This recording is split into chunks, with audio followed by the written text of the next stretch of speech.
helped me and Burton and got in this sort of ownership group, and we all came together to buy the Cars Tour, right? And now we've had our first year under our belt. We're wrapping up our season. What have you learned about that? How has that benefited your life? What are you excited about going forward? I mean, being a series owner is new for all of us, I think. I don't know if you've been a series owner in your past, but I'll be honest, man. I mean, it's kind of like getting out of the race car and going in the booth, seeing a whole new perspective and having a whole new appreciation for challenges, right? Yeah. Of all these different parts of the industry. Well, for me, the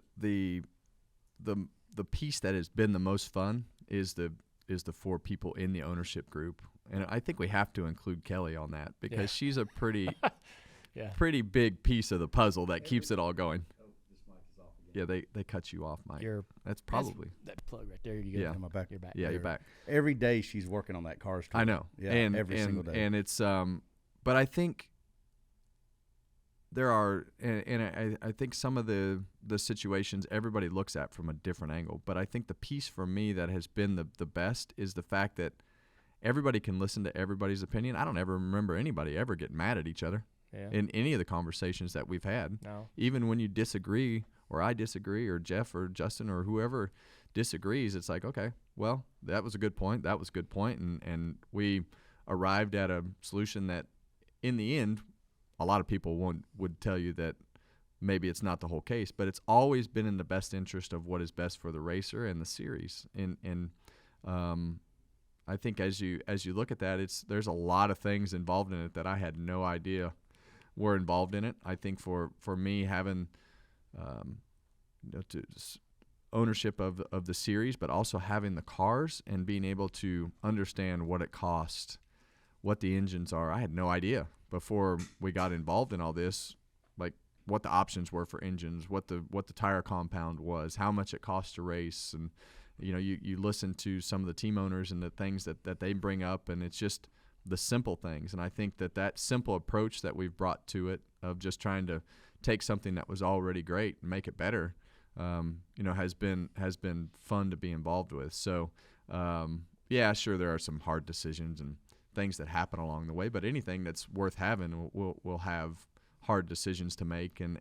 But I think the group to me is the most fun because it's just something that's new for all of us, and we've kind of all taken a little piece here and there to take on together. But it's fun. Like yesterday, I got a text from Butterbean, just hey man, have a great day, and Brandon Pierce, and that's awesome. And so to be able to connect with some of those guys personally, and be able to communicate with them, like that's what we want, right? Yeah. We want to be able to help them understand what racing is all about at different levels, and give them a bigger platform to be able to expose how great they are to the world, and I think that part is fun, and I think it'll get better. I do too. To both of you, what has been the biggest learning for each of y'all this year in owning that series?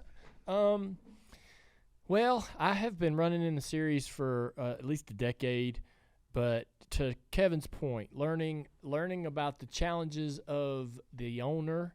I mean, I've owned a car, but I really didn't dive into the books of this. I'm like, we're racing. I don't care what it costs, right? Kelly, figure it out. Let's, we've got a lot of partners. Figure out who wants to help us here, and we're going to go do it. They're all looking to just spend more money. So just let them spend it here. So the financial implications, the financial challenges of not only the owner but the series. Right now, learning the delicate numbers of the series itself, right, and trying to understand where you can get better.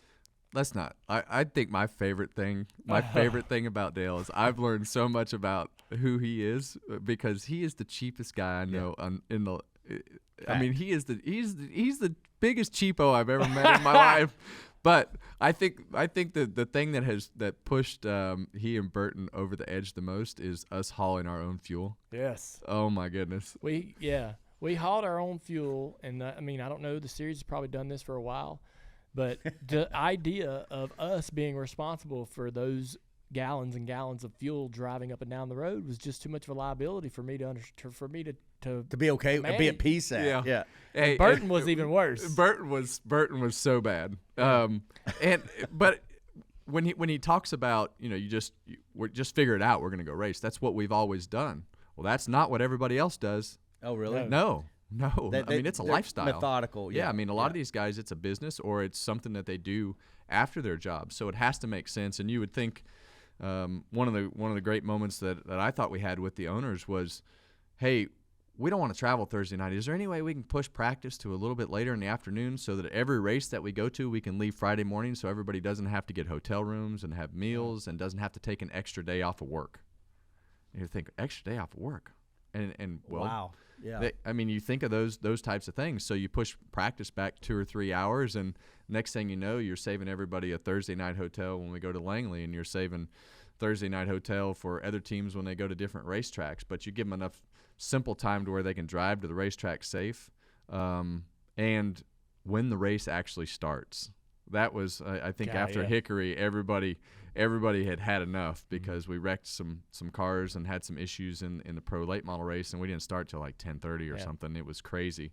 And just working with the teams and the racetrack and flow to say, okay, we're going to start at 8 o'clock, and if we got to move some stuff around, we got people that are streaming this, and we need to be consistent. That was probably the one thing that was the biggest hurdle that we had to overcome throughout the year, and I think when you listen to the team owners, it also helped them get home in a reasonable amount of time. And I know I wouldn't take my kids to a race that started at 10:30 anywhere. No. Yeah, that we've got a lot of work to do, but it's been fun. And it's me and Kevin always kind of knew each other. There were points in our careers where we would maybe spend more time having conversations or talking to each other. But he had his life, his kids, his marriage, his business responsibilities and interests, and I had mine, and this has kind of gotten us to where we do a lot of time talking to each other and communicating. So as you've learned about me, I've learned more about you.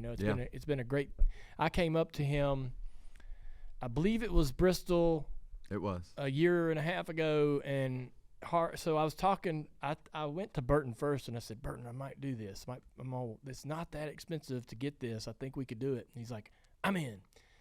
He said, I think we should talk to Harvick. And I said, all right, I'll do it. And I think maybe Burton mentioned it to you, but I'm sitting on my golf cart. He comes out of his motorhome to go to practice, and I said, hey, I'm going to buy this Cars Tour. I don't know if you're interested. And you're like, I'm in.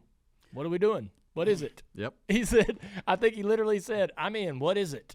Yeah, I actually was there. I was actually there for that because we had that ultimate experience at Bristol, and I remember that whole conversation. That was actually pretty good. Y'all were already figuring out how sponsors, funding, all those things, and I'm like, wow, simple golf cart conversation. It blew up. Made a lot of progress right there. That's right.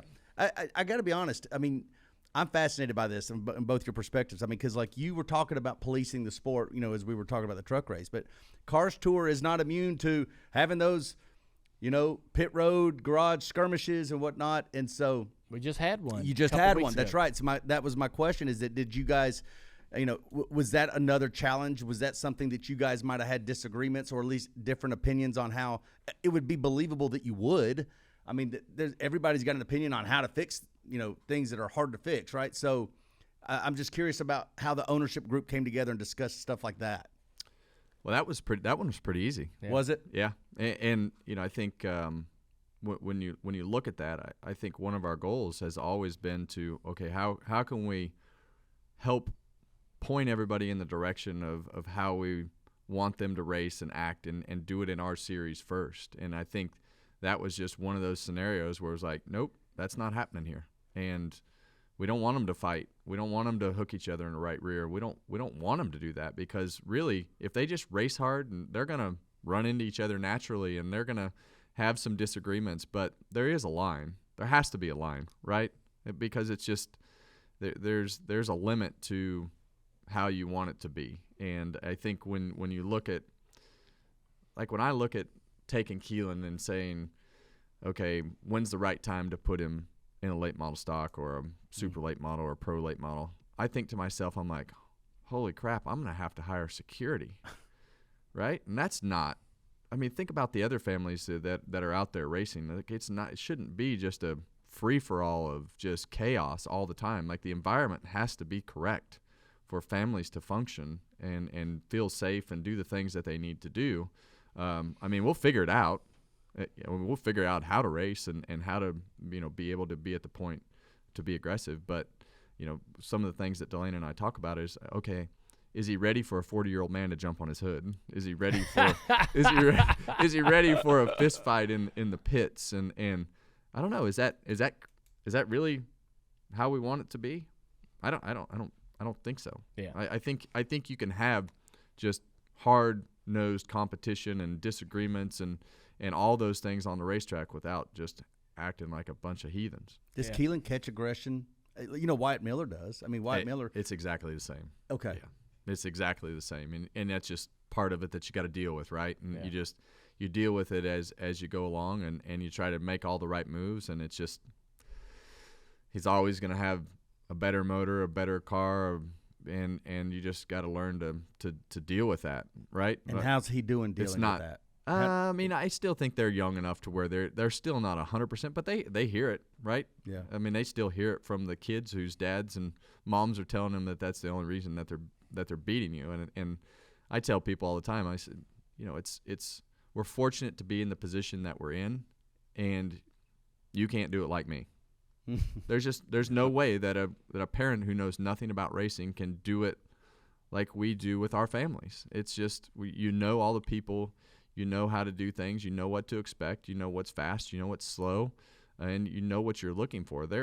Most parents that aren't around racing don't know what they're looking for. So you have to do it differently and you have to teach the parents as well along the way. This is true in every sport. Every sport. Good heavens, yes. It's true in every sport. I'm a soccer dad. Trust me. I see knuckleheads, and I try every week not to be that guy, right? Yeah. Like, because you want to. And do you think your kid's going to be better than No. Messi? Right. Like, that's exactly right. And Messi's kid's going to have a better soccer player than you because he's seen it his whole life, and he's going to be able to teach him better. And so that's just the way it's going to be with Wyatt and Keelan, and that's just part of it. Yeah. I'll say, wrapping up the car tour conversation, when we bought a series that was healthy, we didn't save the Cars Tour. We bought a series that was functioning and had all of these protocols already in place, right? Jack and had already had a lot of decisions we made, even recently, we went back to what had happened in the past with Jack and how he'd handled it before, and a lot of times very, very similar decisions were made.